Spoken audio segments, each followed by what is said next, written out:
İranın Ermənistandakı səfiri Mehdi Sübhani İsrailin pilotsuz təyyarələrinin güya Naxçıvan və Qarabağ ərazisindən İrana hücum etməsi haqda iddialara cavab verib. Yeni Sabah Azaxar Aza istinadən məlumat verir ki, bu haqda Sübhani erməni jurnalistlərin bu yöndən sorğusunu cavablandırıb. Məndə belə bir məlumat yoxdur. O bildirib. Əlavə edək ki, İranlı politoloq Sepahın göstərişlərini icra edən Salar Seyfəddin güya Təbrizi vuran puaların Naxçıvan və Qarabağdan qalxdığı barədə cəfəngiyat səsləndirib və təbii ki, erməni mediası da bunu həvəslə tirajlayıb. Qeyd edək ki, İranı vuran İsrail pualarının İranda istehsal edildiyi, yığıldığı, daşındığını İran kəşfiyyatı təsdiqləyib və İsrail casuslarını 4 gündür həbs etməklə məşğuldur. İsrail ilə İran arasında davam edən gərginlik fonunda İran kürdləri hakimiyyətə qarşı savaş açmaq niyyətində olduqlarını bəyan ediblər. Bu haqda ictimai-siyasi ekspert Qriqori Tamar xəbər yayıb. Onun sözlərinə görə İran kürdlərinin lideri Hüseyn Yazdanpənah xalqa müraciət edərək onları silahlanmaya, İran rejiminə qarşı müqavimət göstərməyə, Sepaha qarşı hücumlara başlamağa və silahları ələ keçirərək toqquşmalara hazır olmağa çağırıb. Əlavə edək ki, İranda bu qarışıqlıq İsrailin son bir neçə gündür davam edən hücumları fonunda yaranıb.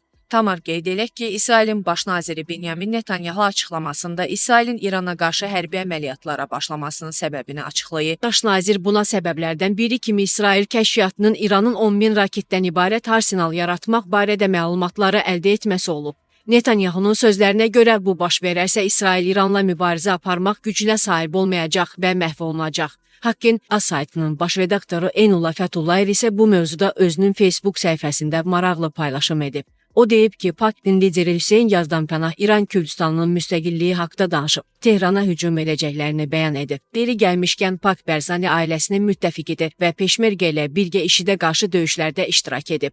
İran kürdlərinin digər təşkilatları Petkidə dərhal fəallaşıb. İran Kürdistanının Demokratik Partiyası Haniye hakimiyyətinin istifasını tələb edib. PKK-nın İrandakı qolu Pşakda kürdləri üsyana çağırıb.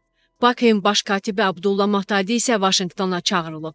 ABŞ prezidenti Donald Trump İranın ali lideri Əli Xameneyi ilə bağlı paylaşım edib. Trump Xameneyinin yerini dəqiq bildiklərini, onu hədəf ala biləcəklərini, ancaq hələlik bu addım atmayacaqlarını qeyd edib. Biz ali lider adlandırılan şəxsin harada gizləndiyini dəqiq bilirik.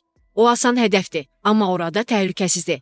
Biz onu hələlik sıradan çıxarmayacağıq, ancaq mülki şəxslərə və Amerika əskərlərinə raket atılmasını istəmirik. Səbrimiz tükənir. Bu məsələyə diqqət ayırdığınız üçün təşəkkür edirik. Trump'ın başqa paylaşımında isə ABŞ-ın İran üzərində tam hava üstünlüyünə malik olduğunu bildirib. Hazırda İran üzərində tam və qəti hava nəzarəti bizdədir. İranın yaxşı hava izləmə sistemləri və müdafiə avadanlıqları var idi. Həm də xeyli miqdarda, ancaq bu ABŞ istehsalı olan texnologiyalarla müqayisə oluna bilməz. Heç kim ABŞ qədər bu işi bacarmır.